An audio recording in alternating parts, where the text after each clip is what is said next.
Well, this is a monumental moment, and I feel like it's going to be a historical moment because this is the first episode of Cannon's class with the honorable and illustrious Dr. Carr. Dr. Carr is one of my professors here at Howard University, but also the chairman of African American Studies here at the school. And it's an honor just to sit here and talk and chop it up about everything under the sun.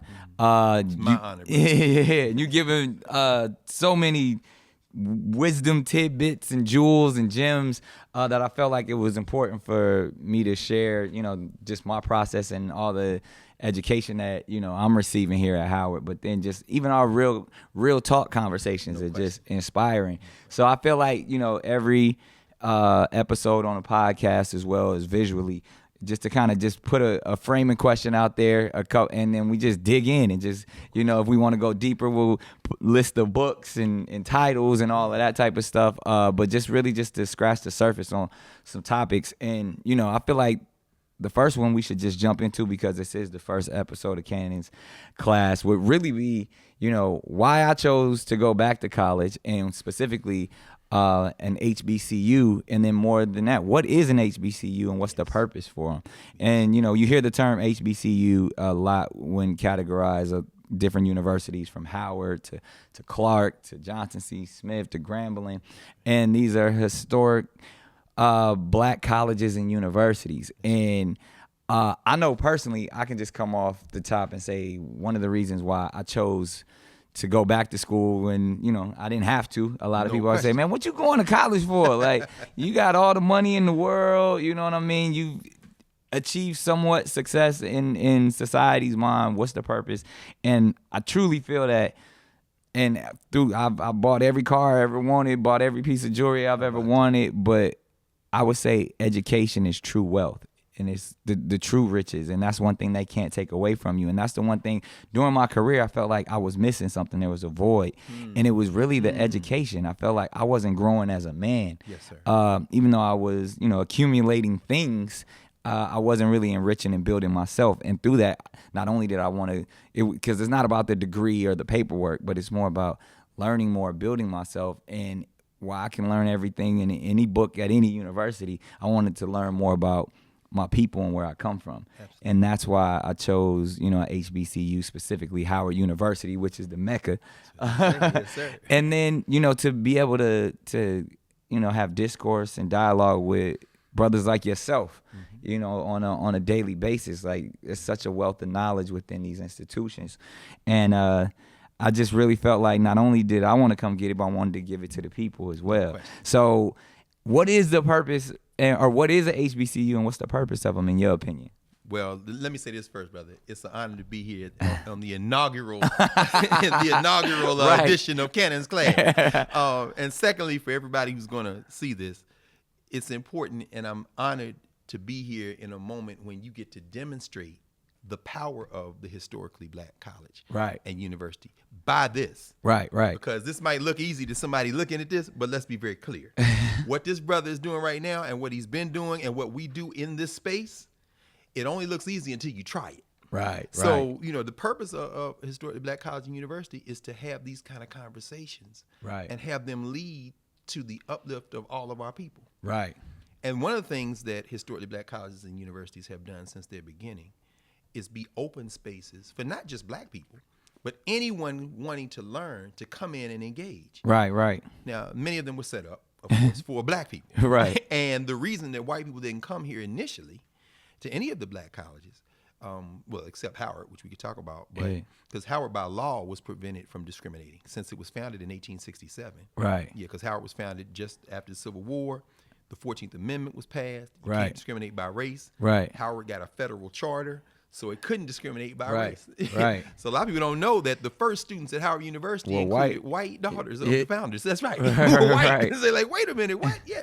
Now, of course, that's not true, Johnson C. Smith. Right. Or Tennessee State, where I went to school, or Grambling. Right. But that's because the law said white people couldn't come there. Really? Yeah.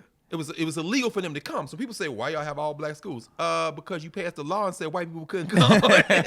So, there you have it. Yeah, there it is. Very simple. Because that's the question a lot of people ask today. Like, even like, well, isn't a historically black college or all these black universities that's racist? Like, how? Well, like, but it's like, nah, it's not. And it's like, well, why? What if we called it a historically white college? Like, we do call it that. In fact, I would call that Ohio State, where I went to school. That's a HWCU, brother. There it is. Yeah, but they don't call them that. They don't. Yeah, or sometimes they refer to them as predominantly white. And that's interesting. Yeah. Why change the nomenclature? Yeah. It's historically white. It's been white. And it's been white, right? And And it's gonna be white. right? Right. GBW, you know? Right, exactly. And we've lost, and you were talking about that earlier. Yeah. You said you have family that went to Johnson C. Smith. Yeah. Barbara Scotia. Scotia. Yeah. And Barbara Scotia, in many ways, got turned. West Virginia State is no longer majority white. Wow. Yeah, Lincoln University in Yeah. Jefferson, Missouri. Once white people were allowed to come to HBCUs by law, a lot of white people discovered something. Yeah. These are some of the best educational institutions in the country. Yeah, and it goes beyond just American education. Oh, no and we're going to definitely get into that because we got some historic American calendar events that we want Yes, to sir. we want to jump into. But I think that even because when I talk to cats in the hood and like, it's like, education there's no connection to it. And I feel like somebody made this great analogy. That's like, yo, if you see a picture on the wall that's got you and all your squad in, or you go on Instagram and you looking at a picture, Right. the first thing you look for is like where I'm at. Oh, you looking for yourself? Yeah, No question. Like, yo, I remember we took this picture. I remember say, where am I? No I wanna, doubt. But if you're not in that picture, then you don't care about that picture. That's right, brother. And that's the thing about education. We've never been in the picture of education. And Formal education. formal Yeah, education. because people, I mean, it's interesting because one of the things that we connected on very early, man, over the arc of your career and your public life, Right. you're constantly educating. Right. People understand. We got a lot of people on this campus who do work in psychology, who do brain science in, Right. in the medical school, and they're constantly reminding us that human beings are learning machines. We're Yeah. constantly being educated. Right. The question becomes, what are we teaching? Yeah. What are we learning? And how does that help? Because a And lot how of does it people, help? some How people does it help? only go to college or get any type of education to further their journey through capitalism. That's exactly right. You know what I mean? To make as much money. I'm only going to school so I can get a good job. Wow, that's an important point. Right. In fact, part of the HBCU legacy is to blunt that impulse. Right. And you don't have to look any further than the mottos of the universities. Right. You know, where I went to school, our motto was Tennessee State, enter to learn, go forth to serve. Here Right. at Howard is truth and service. Yep. But for me, there's no better motto. The ultimate HBCU motto is Clark Atlanta University. Right. My brothers say, I'll find a way or make one. Yeah, that's what You know? my dude Chance the Rapper about to pull up too. Oh, he's gonna pull up the check. Yeah, that- You got these cats following your steps. Oh, I wouldn't say he following mine, but hey, You are blazing the trail, though, as brother. many people as we can get into these institutions question. and universities. No that, question. and it, to me, another reason why when I think of places like Howard or even just the idea of that communal Yes. aspect of where these halls, everyone from Thurgood Marshall to right. to Frederick Douglass to That's right. you know Douglass Stokely on the board of Carmichael, trustees. That's like right. they had their education, but they were still, this is where their meeting place. Oh, no This is question. where they were changing the world Wow. in these universities. And I think we could still do that if we can get the hip hop communities to start just meeting Oh, no question. here, just having these kind of conversations here, and then we document them, and then now you can go to the halls of Howard and say, yo, this is when Meek Mill came and had a conversation. This is where Kanye and Nick went back and forth. You know what I mean? Like having our institutions come back to being this communal oasis Yes. to where we could just chop it up. And have these institutions support our ideas, because like you said, we constantly getting educated through hip hop in general. Every question. album we've been getting, you know, all the way from Grandmaster Flash That's and the right. Furious 5 to That's Nas right. to KRS-One. That's right. Like they're telling our stories. NWA, Ice Cube is one of the greatest educators No question. out there. Whose to me. parents worked out there was a USC. I Yeah, think they yeah, worked on yeah. campus at USC. I mean, so he grew up in that environment. Yeah, So you got to bring it home now. So I think we got to start looking at our rappers as educators. Oh, no question. And if we had the institutions to support us behind that That's and those true. theories, because all they're doing, they're documenting, telling the stories of their communities. It's very true. You know, it's interesting you say that too, Nick, because there's a direct relationship.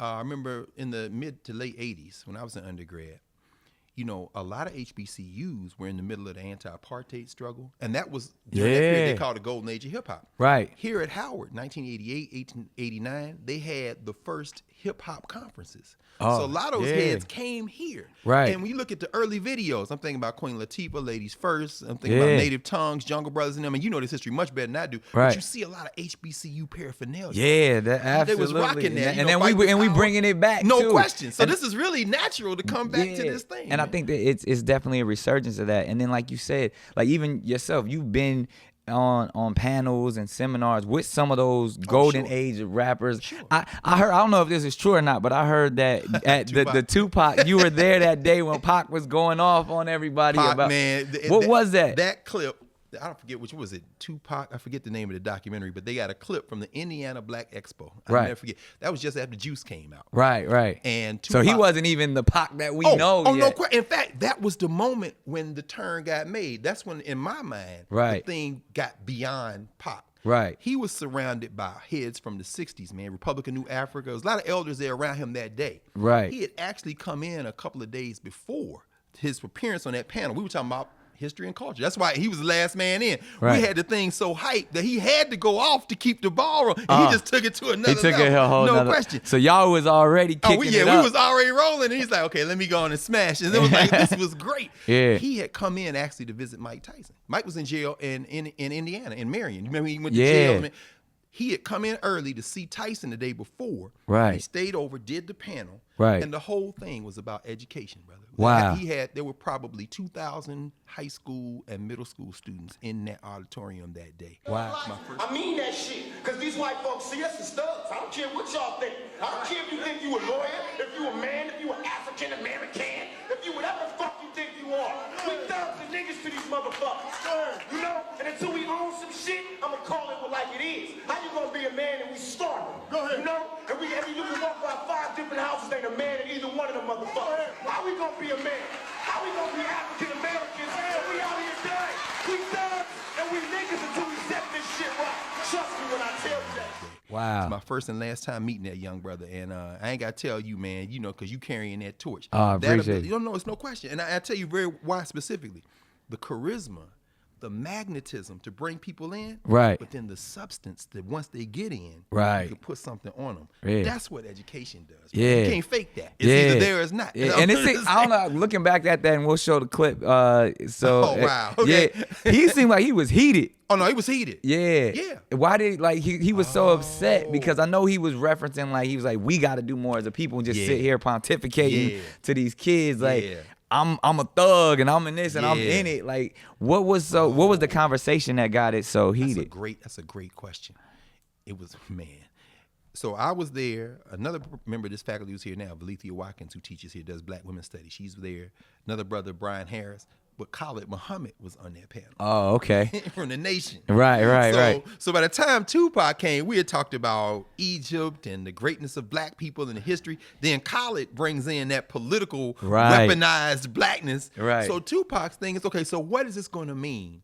Interestingly enough, kind of like what you just brought up, what's this going to mean to the cat on the street? Right. What's this going to mean to the person who may not pick up a book? Right. We got to do more. And at that time, you know, he was still trying to work out what thug life meant. Yeah. So really what he was trying to develop is that theoretical framework. Right. And I really think that that's why young people to this day. Right. And it blows my mind, man, for young people who were not born when Tupac died. Right. To still talk about Tupac like he just dropped the album. Man. Yeah. So it speaks to the fact that they want it. Yeah. And to the point that you've been raising all along about the importance of education and HBCUs. Yeah. I think if Tupac had been able to spend even a semester. Right. And that's why I say that turn. Because after Juice hit, man, he just took it to, it was another He thing. became another dude. He never got a chance. Right. See, so you having gone through all those stages to come here now and say, hold up, time out. Let me sit for a minute in this environment. If he had done that, I think he would have been able to work out the theoretical frame. Because his anger, I think, in part was coming from a frustration and trying to figure out how to connect those things. Yeah. How you connect the study and the past to the present and the future for people who are doing the living and dying in our community. Yeah. And we still haven't figured that out, Nick. And that's part of what you're doing now. Yeah. I mean, and the brilliance was there with specifically. Oh, no and I think I have the same questions that Pac had. You know what I mean? And I feel like I just have I have more time to try to go and figure it out. You know, because in that sense of being somebody who's grown up and seen the dichotomies of the hood, but still, having, my father is gang member who changed his life over to preacher and to get his, go to Barber Scotia and all that. So even watching his trajectory as a teenager, because my parents had me at teenager. So one second I'm living in the projects, one second I'm out of college, and I'm like, so in the same way as Pac being, the son of a Panther, but still in being fine arts up in Baltimore. Yeah, Wait a minute. like where does all this come from? So you have, I think every young black kid has this inner struggle of knowing their greatness, knowing their brilliance, but not knowing how to express it properly. That's true. And that's where I feel like if I had to say the purpose of an HBCU is to, go find yourself. That's right. That's right. And there's no time where like you can do it at 17 or you could do it at 71. No question. It's funny. Institutions matter. Yeah. Individuals are heroic. In fact, one of the things, and it's important for y'all to understand is that Nick is in school for real. For real. Like, we be chopping it up for real. Real. That's his stuff. It's all my homework. But look, and last notes week, I'm about to bring something up. Last week, we sat down and dissected Paul Robeson's autobiography. Here I stand. Yeah. He read it cover to cover, chopped it up, and we sat here. That's the type of intellectual work. But that can only happen because there's a place to do it. Right. Institutions matter. Absolutely. Every day you walk on this campus, we laughing on the way over here, man. We have a middle school on this campus, and a lot of HBCUs did. Yeah. Southern University had a high school. Alabama A&M had a high school. Grambling still has a high school. Right. I mean, so that was because during segregation, you could literally start as an elementary school student and come all the way get your college degree. Through. So Howard still has us. We have a middle school here. Right. Every day this brother walks past the middle school. Today they like them kids be wildin'. So the girl day was like, "Oh, you go to Howard?" Yeah. I was like, I'm right here with you. Yes. And you know what that does? For that child, that makes education not just possible and real to her, it means that's success. Yeah. But not individual success. I'm right here with you. Right. I mean, that's why HBCUs The village matter. mentality. The village. Institution. And that is in the hidden curriculum of HBCUs. Right. People say go to college so you can make something of yourself and become successful. But at the HBCU, it's more than that. Right. You must be successful for something. Yeah. For somebody else. And for your community. For your community. And that is the unwritten curriculum that's in all the class. And that's why you come to a historically black college. Right. So and that's brilliant right there. And just even for you to touch on that and simplify that, I think it's going to touch a lot of people. But then even I have the same question. I mean, you got your doctorate, your PhD, and now you're currently the chairman of African American Studies here at Howard. What is African American Studies, and why would? Because I hear this that like people say, "Yo, I'm gonna go get a degree in African American Studies. How can I use that to make some money? Yes, or sir. what is the purpose of that? And why did you make that decision? And why would someone who's watching this or listening to this say, you know what, I'm gonna go get my degree in African American Studies? Well, I'll put it in a very simple phrase that is the most complex thing you can ever try to master, but it's very simple. Reading and writing, brother. That's what it comes down to. Wow. Reading and writing. And why do I say that? I was a theater major as an undergrad, man. Oh, okay. Yeah, my BA was in theater at Tennessee State. Right. I loved my undergraduate major. And I have this message for a lot of young people to go to college. You should major in what you love. Right. Because if you major in what you love, you'll learn the intellectual work. And the beautiful thing is you got to learn how to read and write beautifully. I went to law school after that. Wow. Because my grades were good and I wanted to stay law because I wanted to fight for black people. Right. I wanted to go in the courtroom. But after I got to law school, I said, maybe I don't want to do it this way. Maybe I want to teach. So I went back and got a master's and a PhD in African American Studies. But let me break it down as to why I'm here and how it really translates. I'll never forget, because Howard has a law school. Right. Sonia Sotomayor, our sister who's on the Supreme Court. And I say our sister because, in Africana studies, one of the things that we teach and learn is that just because you speak Spanish or speak French, that don't mean you're not also black. Yeah, yeah. So Sonia Sotomayor from the Bronx, New York, from Is Puerto a Rico sister. is Puerto Rico. No question. She with us. You know what I'm saying? Which is really interesting because one of the first places she came to speak after she got sworn in was Howard Law School. She Right. said, I want to come to Howard. Right. She came and the students asked her, how do you get on the Supreme Court? How do you get to where you are? She said, I'm going to tell y'all something. You need to learn how to read and write beautifully. That will take you everywhere else. Right. The reason I chose... It's that wealth. It's the wealth, man. The reason I chose African American Studies is because I get to study my people. I get to ground biology majors, engineers, accountants, whatever they're studying, in the deep study of our history and culture. And while doing that, we get to examine the thing Right. that makes us black and we gave to the world. reading and writing. Right. We invented reading and writing. So, and that's what I want to touch on to make sure that everybody like taking this in understands. Even when I sit in your classes and stuff, like not just sit. This brother be helping teach. Now let's be clear. We be in there. Yeah, going. I wish you gotta come one day. Y'all gotta come see what this brother does in the class. So, but even talking about what I get from it and learn is like the origin. Oh yeah. And really, when you talk about we created reading and writing, arithmetic, architecture. We sitting in a building. Black people were the first ones created houses with roofs and walls. and to be able, that not only is the education process, but it's also the enriching process. Because a lot of problems in our communities, because we've been desensitized and programmed to think that we are lesser than, especially here in America. Right.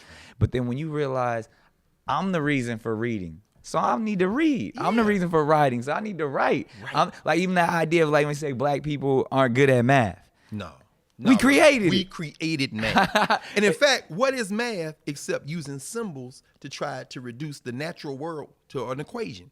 Music is math. So you're gonna say you're not good at math, but you can rhyme. Right. That's like an equation. How am I going to resolve the contradiction of these words? You gotta hit on the that other again. Side? You said rapping is like the equation. Rhyme, every lyric is an equation. No question. And it's not an equation I wrote down. Right. You're going to tell me you can't do algebra and you started with a sentence that you're going to have to make sense of what you're trying to say and make it rhyme on beat? And memorize it. It's math, brother. In fact, that's why they can't do. It's why they call it mathematics. That's why I go exactly. My man ODB saying ODB in the place to be. I didn't go to no university. Allah's mathematics is higher than college. I mean, there it is. There it is. And when you see the brilliance of these young people who are memorizing, like pages and pages and pages, 7-year-olds of equations. That's right, because they're watching you. Right. Now the next thing becomes, now y'all want to be like me. Take a few minutes and go sit in this room with a book and let's get in a circle and talk about it. Say, okay, I'll do it because you said do it. And then they get there and be like, oh, okay. I got this naturally. Nick, I never forget, man. I was working in Philadelphia at the school district, and there was some young teachers talking about the fact that young boys didn't want to do their English homework. Right. So I asked this question. There was some young teachers, and I said, let me ask y'all a question. Have y'all ever asked a kid for their rhyme book? And they looked at me like, what are you talking about? Right. I said, well, you say they don't write. Yeah, they don't want. I said, ask them about their rhyme book. I'll be back next week. Yeah. Came back, and what they found out was these boys been writing. They had books like that. Of no lyrics. Question. And after school, they out there. So now memorizing. No question. And using it as lyrical combat. Yes. Yeah. Which is sharpening their intellectual work. Right. So I said, now y'all's challenge, now our challenge is to bring their rhyme book into the classroom and keep feeding them ammunition. Right. That's what college is for. And when they get to be older, dope. Come on, get this content. Yeah. And I seen you do it. Look here, brother. When you start spitting and putting them facts in, they coming for the hook. Yeah. And they leave with their mind blown on something they want to know something about. Absolutely. That's the genius. That's why you can't fake it. Yeah. Yeah, that can't be faked. Yeah. And so going back to, Africana studies and understanding it's about origin and it's about studying us and where we come from. How do you implement that into society or even to, moving forward? That's the difficult question. Right. I say it's the difficult question because Africana studies is really the study of African experiences in the world. Right. There's no one way to be black. Right. But the way not to be black is to imagine yourself the way somebody else thinks about you. Right. So bringing it out in the world really means starting with who people are in the world. Right. How do I connect who I am in the world to who I have been in the world over time? Right. Because a lot of our people, a lot of the self-esteem question is because we've been taught that what we do is not like human or subhuman. Like, for example, you get an example. We talk, people will say, yo, man, what's your name? And you say, my name is William. No, man, what's your name? You say, now somebody will say, oh, that's broken English. It's not broken English. Right. Doubling in language is a factor in many African languages. You say it's cold. You say it's hard. That's not slang. Yeah. You want to fight? Oh, you want to fight, right? Oh, you want to fight. The thing is, now, if you don't speak Ebonics, you don't understand what just was said. Right. Africana Studies says not only is what you're doing a language, here's Yoruba, here's Congo, here's Twi, here's Hausa. And so here's just in our DNA. 5,000 years. And then here's the thing that really blows them.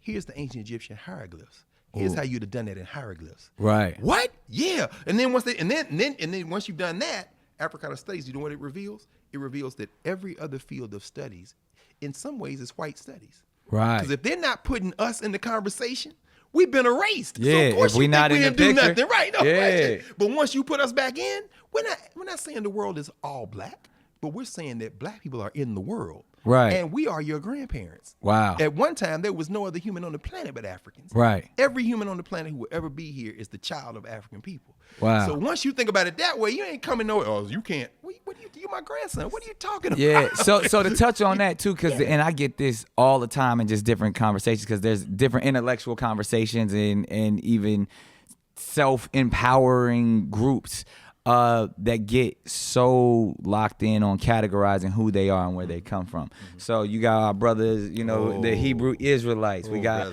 our Moorish brothers, our Moorish Americans, the Moorish science. We got the indigenous people, and then even some of those people like we not from Africa. We not Africans, or our lineage is from West Africa. Our lineage is from North Africa. Yes. What is the importance of knowing that? And why does it matter again to this day? Because at the end of the day, they just look at us as niggas, and, right. and Exactly. we black, and we got melanin, and we darker, and that's looked right. at, that's to the elite, that's right. or to the so-called white superior. They look at us all as beneath them, and we sitting up here trying to categorize whether it's through religions and denominations, or even now, as we say, sanctions, or where did your melanin come from? Right. And it's like, all right, well, is that even really important? Especially, and are we truly saying, no matter who you are, you came from Africa? Oh, well, I think that is a scientific fact. Right. Now, I mean, we can dispute it. Right. But, well, I think this is what makes it encouraging for me, challenging for me. And that's why, Cannon's class turned to a graduate class. You're breaking it down to the thing, man. Right. This is really, but you just named many groups that share one thing in common. We want to know. Right. And we are not going to be satisfied with keep taking the L. Right. So we can work with that. Right. Yeah. As my friend, Yeah. our ancestor, Asa Grant Hilliard used to say, great educator Dr. Hilliard. Asa Hilliard used to say, give me the black kid that you suspended. Why? Because you haven't broken her spirit yet. Ooh. You know what I'm saying? So you ain't broken her spirit. I can work with the content, but you ain't broke her spirit. So when I see those groups, man, cats out on the sidewalk with the Quran open. Oh, brother. And the white man, read it again, brother. Read. Look, Absolutely. man. I love them I'm cats. old enough to remember, man, Imam Isa. What was he before? Dr. York. I mean, he had like different names. You know what I'm saying? So, and them cats, but they love the book. Yeah. Okay, we can work with that.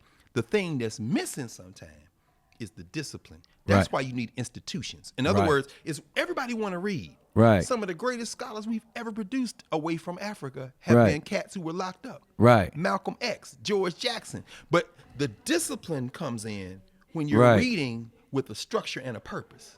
So when they say, man, we not from Africa, I say, what are you reading, brother? This is what I'm reading. Okay, put this alongside it. Right. Okay. Oh, well, I never thought about that.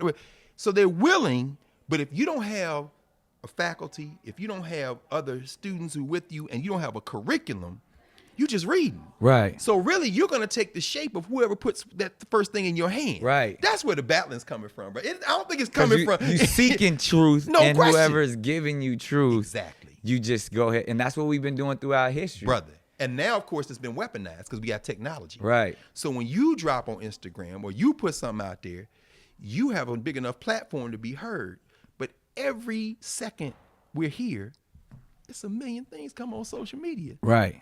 So you got cats now call themselves YouTube scholars. Right. Of course, because you can literally sit and watch YouTube the rest of your life and think you got an education. Right. That's not, and that's one of the things that we didn't have to face when I was a kid. Right. Because there wasn't no YouTube. So you went to school or you found somebody and you studied. Now you sit at your house and come out like you got an education. But what you're really doing is just eating something out of everything in the place. So then that goes back to the question of the purpose of an HBCU, or even the purpose of, like, because just like anybody who's watching this is going to say, you know what, I read the books I want to read, or I got my education through YouTube or and I don't have the money to go to an institution. That's why you're doing this, bro. Yeah, and then two, why would I want to go in here, outside of an HBCU? Why would I want to go here what the white man is trying to teach me? Where I feel like those are lies and deception-driven ideas anyway. So I don't want to know that. I want to know what I want to know. That's right. And what's my answer to those cats to be like, I don't need college? I think a couple of things. Number one, again, institutions matter. Meaning what? Go to a place where there are other people who are seeking the truth like you, that's been organized for you to pursue the truth. Right. And if you can sit there in that place, and that isn't just black colleges. There are black bookstores. Right. There are black study groups. They have great meetings in some of these black bookstores across the nation. No question. You sit there, SO1 in LA, Everyone's Place in Baltimore, Sankofa here in DC, study circles. You walk in there, you're going to see children, you're going to see old heads, and you're going to see a wall of books just like this. Yeah. So just like you and I sat down and chopped up and went through Paul Robeson, not only because, you're looking for examples of you in previous generations. Right. But we're looking for what can you then turn into the next generation. Yeah, how can I learn from them and then implement it? No question. And how can you avoid some of the challenges and maybe even get ahead of the game? Yeah. Nobody in life doesn't have those same questions. Right. So if you're out there saying, I want to be a hairdresser, okay, you know what?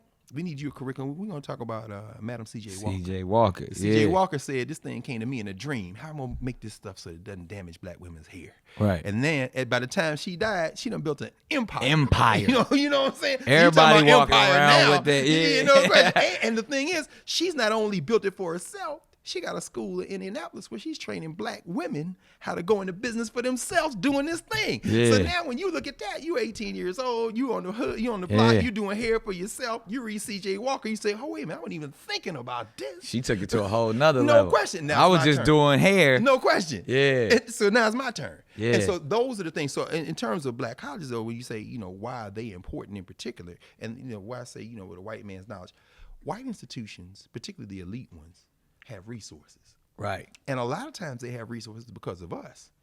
The public resources come from our tax dollar. Yep. And after integration, they said, okay, we're going to integrate. We need the cat that can run fast. We need the girl that can sink the three-pointer. Right. The rest of y'all go, I don't care what y'all We don't care what y'all do. question. So now y'all can't make us no money. Y'all can't make us no money. So now these white institutions with all these resources made in part off of us, Right. they fund scholars.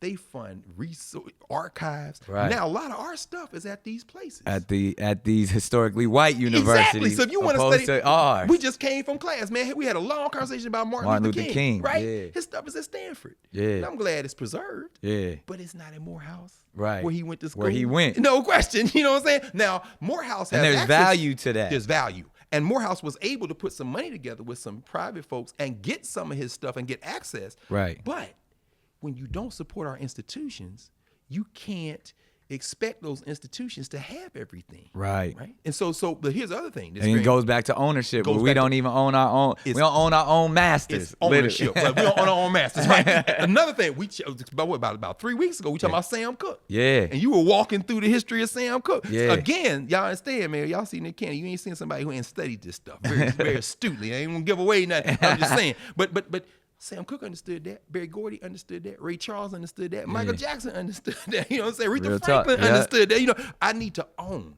In Yeah. fact, there's a famous saying, Cat says, own things that own things. Ooh. I mean, that's a very powerful. So for our people, if we're thinking about going to school to get a job, no. You come to a HBCU because what you want to see what liberation looks like. Yeah. You want a professor that looks like you. You want a president that looks like you. You want the security guard that looks like you. You want the kid working in the cafeteria that looks like you. Right. And then when you go study something, you're thinking about, how can I build a world that looks like me? Right. Where I don't have to answer to anybody if I don't want to. Right. And that's a world where you've taken away all the insecurity. So Right. you ain't arguing about the white man. Why? He can buy something at your store too. Yeah. But it's your store. Exactly. Right? Come on into my store. I'm glad to see you. But what you're not going to do is make me feel bad about who I am. And I spend the rest of my life arguing over a $2 raise. Now but you have to be in a place where you see the possibilities. Right. That's why HBCU is important. I love it. And then I would say, going from that aspect, and once we understand that and we understand who we are, then it's like that truth-seeking process. And then, at least even for me, I get discouraged. Because then, one, I feel like I've been deceived all my life. And then two, it's like, all right, well, the next generation are being hopeful. And it's like, all right, well, we got to erase all of this deceit and dishonesty to be able to operate from an even playing field. And then you understand, like, I call it that property mentality, to where, like, we've been conditioned for so long that we are lesser than. We are property to the elite. But then it's like, all right, well then everything is a lie.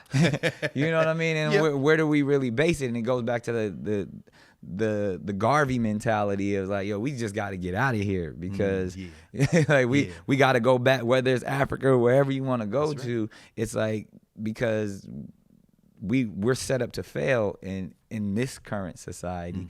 And as much as we want to get out of it, and America is the land of the free, the land of milk, land of milk and honey. But it's like, all right, well, if I've been deceived and lied to this whole time, one, I feel like just as an entertainer and as someone who's becoming an academic and a scholar, like I want to put those lies out there, yes, sir, so you can at least learn and know the truth. But then it's like, all right, well, once you know the truth, what you gonna do with it? What you gonna do with it? You know, it reminds me of something that a brother said who was a Panther. And he was talking about the shootout they had in Oakland with the police. Yeah. And this was in, what's our man's name, the documentary filmmaker who made the recent documentary on the Black Panthers. He did tell them the horizon. He'll come to one of us. Yeah. We'll put it at the bottom. Stanley Nelson. That's right. Thank you. Stan Nelson. Yeah. Stanley Nelson. He interviewed the brother. So the brother is like, the police come in shooting. I'm shooting back. At that moment, when they shooting at me and I'm shooting at them, now I might die at any second, but at that moment, I was free. I was free. Yeah. You know what I'm saying? See, what people have to understand, I think, and this is... And that goes to what's happening today with the police in our community. Other places you've been, man, on the ground. Dallas, we were talking about Dallas 3 weeks ago, right? So I think that's what happens at HBCUs in terms of intellectual work. Right.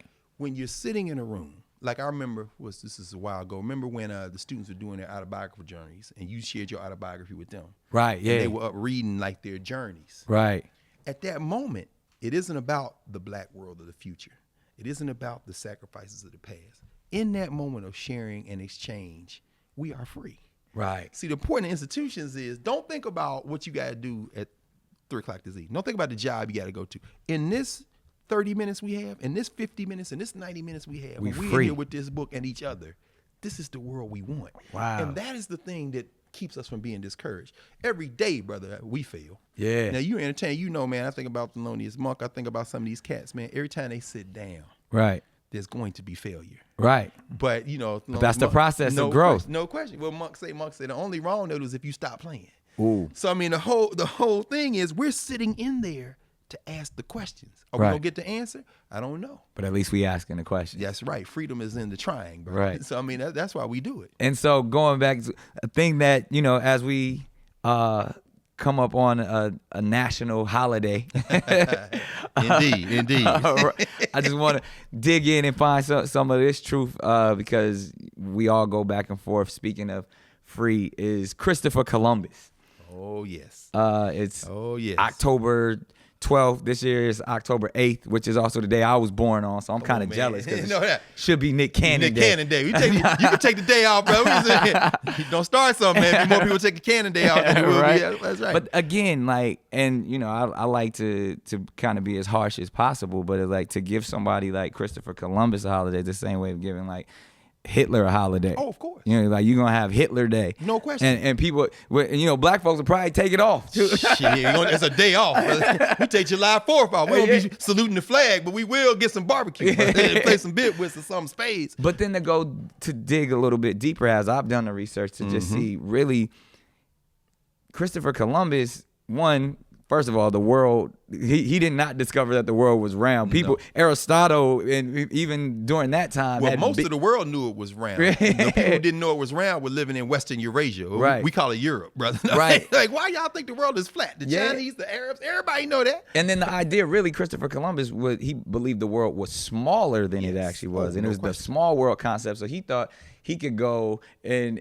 travel west and get to India/Asia quicker because it was this whole race. Really, it was like a drug trade. Oh, no question. Ultimately, and they were blocked by the Muslims, so they couldn't go that way. Yeah, so they was like, all right, we gotta get to that bag. Yeah, we gotta get another. that bag one and way. He didn't know that there was a whole land of America with people already on it. Yep. And then the fact that he never even made it to mainland America. Nope. He went to the Caribbean. A couple little specks. Man. Yeah, Hispaniola. Yeah, and even down there, it was, I believe it was what the Taino people. Taino people. It was like 3 million of them. Oh, no question. Maybe even more. Look, man, Charles Mann suspects in his book 1491, he thinks that there could have been as many as 100 million people on this side of this ball. Wow. When Columbus came. But he just showed up like, I discovered it. Yeah, but that's Europe though. Right. Yeah, the great historian. And again, because they feel like all of the colonizers and Christopher Columbus, and it being specific, was like their mission was to conquer, was to go and spread. Sure. What was it? God, or what was it? Gold, glory, and God. And God, yes, that's right. And then that idea of like, go get the gold. They was looking for the bag. They was looking for the praise. They was looking for the fame. No question. And then they was looking to spread Catholicism, which is crazy, which is an African export. Right. European Christianity or Catholicism, if they weren't for Africa, if it weren't for Egypt, that's where it comes from. Right. The Hebrews, and they took it, really, made it their own, made their own, wrote it the way, and then they want to put it back out, and bastardize it in a way. That's exactly right. Introduced a new concept in the world, conversion. Yeah. Because most traditions in the world, spiritual traditions, don't convert you to what they believe. Right. They believe you get to God through your ancestors. Right. So the idea that I would convert you or you would convert me into something that you believe or I believe, yeah, it was a new phenomenon in world history. Right? Yeah. It was what the Muslims had done. But again, Islam, Christianity, and Judaism come out of the same African root. Yeah. And Judaism doesn't convert like that. Right. It's Christianity and Islam. So they started this mess. Yeah. And then even to go that deeper, and like I ain't even gonna knock Christopher Columbus as a hustler. He was a hustler. Nah, he doing couldn't what get do. nobody to rock with him. Nobody. So then he found Spain. Yep. He's Italian. And Spain's kind of a metaphor. Really. Yeah. It's really Ferdinand and Isabella. Right. And then part of the reason those two come together is they trying to get rid of the remnants of the Muslims. Right. Again, this is really a war with the Muslims that even allows Columbus to go to approach them and say, look, I need some resources. Yeah. And then he says you need a couple of ships, the Nina, the Pinta, the Santa Maria. Yeah. They hit the water. With a black man, Pedro Alonso Nino. Exactly. You know somebody black always there. Like, bro, know how to get there. I roll with y'all. Yeah, no. So then even in that concept, it's like dude gets to a land that he thought was India. Right. Like so they Indians. Yeah, he clearly off. But then once he gets there, he starts to rape and pillage, where now a lot of the indigenous people, and you know, we all should be upset that we would want to give a holiday to someone who really just came in and it was mass slaughter. They said it was 3 million people or more there, and then by the time, you know, he left, it was like wiped them out, man. Couple of 100,000. Yeah. It was in the thousands. Yeah. And through disease and just sheer cruelty. Right. So bad that even the Catholic priests, man, it was like, yo, dude, really? Bartholomew de la Casa wrote Yeah. his book, The Devastation of the Indians. When he showed up, yeah. He's like, yo, what? That's that book. If y'all want, we're going to put it at the bottom. Yeah. You can get that. Yeah, that's right. Devastation of the Indies. Yeah. Y'all see, Cannon's class has got a curriculum. Understand Real talk. how it works. So, But to go, and they were even saying it was the ideas of like they were selling young girls at the age of 9 to 10. Oh, no question. And like slavery was big. So when you think, I made that statement of like, you know, Christopher Columbus is worse than Hitler. But in that idea, like he was slaughtering millions. Yes. And one of the first slave owners of America. That's right. Was taking slave the Taino people back and all to that. Europe. Right, in chains. Right. Yeah, and then to get more people to come back, and he was like, "Yo," so gold wasn't the crop they were getting; they were getting the people in the land. That's exactly right. And then this is somebody that we say discovered America, which he never set foot on on mainland America, and had nothing to do with the earth being round. That's right. So to go to that concept that we see that these are all lies, but then we've been the propaganda, and what is the purpose? Why lie to your people? And then, you know, and from what I found super interesting was the fact that there was this a novelist. Yes. You know, yes. the same dude who wrote Sleepy Hollow or the Legend of Sleepy Hollow. Yes, sir. Was it Washington Irving? That's right. Yeah.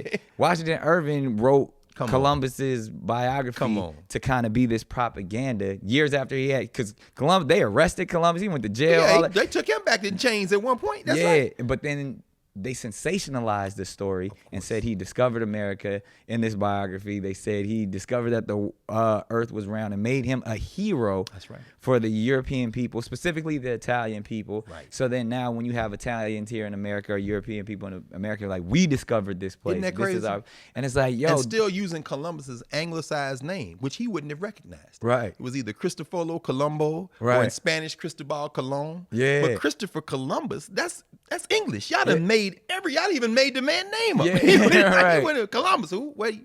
What's the purpose of that? Is it just that European mentality of like, yo, we need our heroes and we need our holidays? And, Yeah. I think it's human. Right. But I think in this particular human moment, we see its manifestation in what we call Europe. Right. Europe's imaginary. You got Wow. you got school children who think that Europe is a continent. Right. It's not a continent. It's Right. Western Eurasia. Eurasia is the continent. You know what I'm saying? Right. But Europe is so powerful an idea that it's literally separated from the rest of humanity. Wow. And then imposed on the rest of us at the top. Like they Wow. create a hierarchy, put it at even Yeah. the maps. That's what I say. Even the globe and Yeah, stuff, they make right. it seem That's like a ball. it's In space, we don't know which way, but they flatten it out into a map and put themselves there. And then say put first, themselves second, at the third top. world. Yeah, everything's like sub-Saharan that's Africa. deep. Wait, Middle East. Oh, Yeah. what? Europe, that little part. But it's human. right. All myths are stories. Right. I mean, when we read the Christian Bible, they put that together. Yeah. And the only thing that holds the New Testament and the Old Testament together is all them begats at the beginning of Matthew. Right. And they say that this ain't even eyewitness testimony. Hundreds of years later, Somebody we wrote heard down about what this. somebody heard Yeah. about. Right? So Jesus, and I used to kid in class, man, I say, if you come back in 300 years, Martin Luther King, you're going to say, Dr. King came and waved his hands and the dogs went to sleep and the fire hoses went down. Because myths are what allow people to build community. Yeah. And So- it makes those people larger than life. That's exactly right. Yeah. And that's how Columbus becomes a hero. Right. That's how Americo Vespucci gets his name on a whole half of a ball. Right. That's how the Azteca get erased because Hernando Cortez meets with them, and what gets left in the archive is the debates that the Catholic priests had with the Azteca on the nature of God once they Wow. started talking to each other. Yeah. These people didn't just lay down for them. Yeah. But the reason- winners write the history. That's exactly right. And, Yeah. and setting all that aside, to your point, Nick, in the mid-19th century in this country, up until the early 20th century, as people came from Europe, increasingly from Central and Southern Europe, Right. they were not white when they came here. Right. They were Italians and Irish and Greek and Germans. They Wow. were coming, you know what I'm It saying? wasn't the word white. That, They it wasn't wasn't- white. yeah. What they learned very quickly was two things. Number one, how you get ahead in America. If you can acquire whiteness, that's what you do. And part of acquiring whiteness means you got to say you're not a nigger. Yeah. So that's when you see them move Yeah. away from black people, even though they ain't got nothing. Right. The second thing they learn is, in order to maintain your identity, you must contribute some rituals to this American tapestry. Yeah. So what did this group, the Italians, contribute?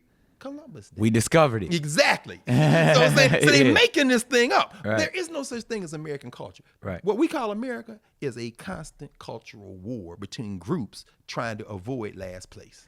Wow. I mean, that's really Ooh. what it is, man. So, but what you said though, we take the day off. Yeah. Because it's a day off. It's a day You know off. what I'm saying? But what we're not going to do is bow to Columbus. And then finally, what our kindred, our blood kindred in many ways, the Native Americans. Yeah. The First Nations people of this land. The indigenous The people. indigenous people, which is the point. What they started doing is saying, no, this is Indigenous Peoples Day. Right. And increasingly around the country and around the hemisphere, Right. people celebrate Indigenous Peoples Day. So that's what we could take we still get the day off. Yeah. And just call it Indigenous Yeah, we're gonna Peoples talk Day. people who and was those here. are people who should be Who celebrated. should be celebrated because they weren't all wiped out. They were decimated. Yeah. But they are still here, brother. Yeah. They are still in this city, the museum, the Smithsonian Museum for the American Indian. I like to think about it this way. When you go to the National Mall, it's like a rectangle. Right. The Capitol is here, Washington Monument's down here.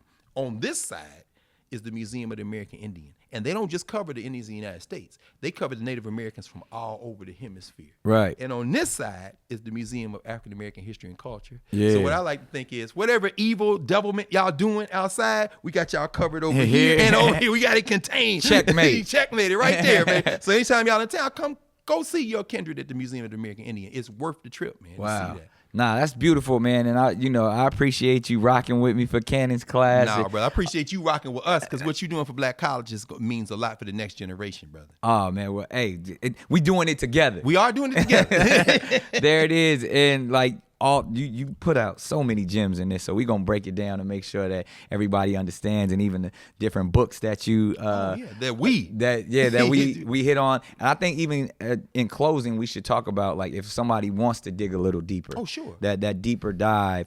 What are a few books that they could check out on some of these subject matters? And we gonna have the comments. People gonna be going in back and forth, and we gonna break these down in episodes. But I definitely believe, like, just some tidbits and some information that they might want to dig a little deeper, and then a word of inspiration for closing. Oh, brother, I would say this: always be reading.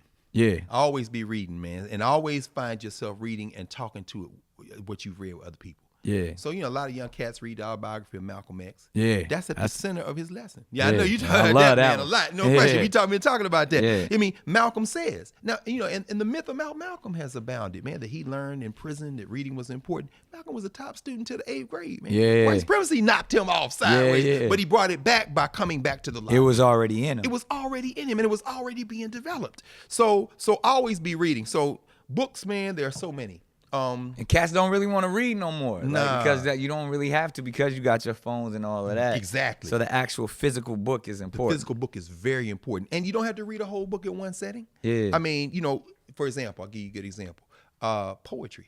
It's very important. Absolutely. I mean, when we talk about hip hop, people think the hip hop artists don't write anything down. Sure, that's the legend. Sure, Yeah. but when I think about you, or I think about Black Thought, you ain't never without that book, man. Yeah, always jotting something down. And so when I heard Black Thought, when he was in his latest album too, when he's on 215, he said, I'm just painting a picture like Kerry James Marshall. Yeah. I'm just making a picture like Carrie Mae Weems. I'm like, Yeah. and he said, I didn't know who Kerry James Marshall was. I got introduced to this artist. Right. And then I integrated him into the thing. He's one of our greatest artists. Right. So I say, sometimes it's about reading poetry. Yeah. Go read Gwendolyn Brooks, man. Gwendolyn Brooks is amazing. Incredible poet. Yeah. You know what I'm saying? And poets know her. Yeah. But guess what? She's not writing just to poets. Right. She's writing. Anybody listening to this say, I ain't into poetry. Go get you a volume of Gwendolyn Brooks poetry, Yeah. or get Margaret Walker For My People. Yeah. And I dare you to say she wasn't writing this to Right. me. She's Right. writing that to you. Now, if you want to read about the history, there are a lot of books. I mean, one good book is called The Eloquence of the Scribes. Yeah. It's by Ayi Armah, A-Y-I Quay A-R-M-A-H. He's Ghanaian. Yeah. He's writing about the importance of reading and writing. Right. And he's taking it all the way back to Egypt. He's coming through Africa, and then he's coming over here. Right. Our people never gave that up. Right. Tattoos are a form of inscription. See, talk about it. Oh, come on, man. That's what I'm saying. We've been Absolutely. writing on ourselves and walls for forever. And that's even that's a sense of freedom It's to a show, sense like, of freedom. because at any time they could take your papers away No from you. question. But they can't take what's written They on you. cannot take it away from us. Yeah. So the only other thing, I mean, there's so many other books, but if I had to say a place to start, well, based on what we talked about today, Right. if you want to know about historically black colleges and universities, like I say, Stanley Nelson's documentary, Tell Them We Are Rising, is Yeah. good to watch if you want to watch a film. Yeah. But if you want to read a book, there's a very good book on the history of historically black colleges and universities by a brother who's retired now, taught his whole life at HBCUs. Tennessee State was where he was from. His name is Bobby Lovett. Okay. Lovett. He wrote an excellent history of HBCUs, if you want to. And every HBCU has a history book. Yeah. So if you live in Jacksonville, Florida, you know Yeah. Edwin Waters or something, like, Yeah. go over and ask them where their history book is. Yeah. Raleigh, North Carolina, Shaw, St. Yeah. Aug, go ask them about their history book. You're Yeah. going to find out that your community is where you should start. Right. Yeah. That makes sense. And then, because we definitely gonna have to have you come back in Cannon's class. I want to get into the everything behind the name. Taking that all the way back, and we were discussing that from people's last names, from the Washingtons to the Lincolns to the African names, and the importance and what the power in the name. So I definitely want to have you back for that, and so many other things, because you always dropping gems. But I appreciate you coming through, Brother Nick. Thank you for hanging with us, brother. No doubt. Yeah, no Cannon's doubt. class. Y'all check this out. Y'all about to get this thing mainline. This is gonna go straight to you. Every day. Every day.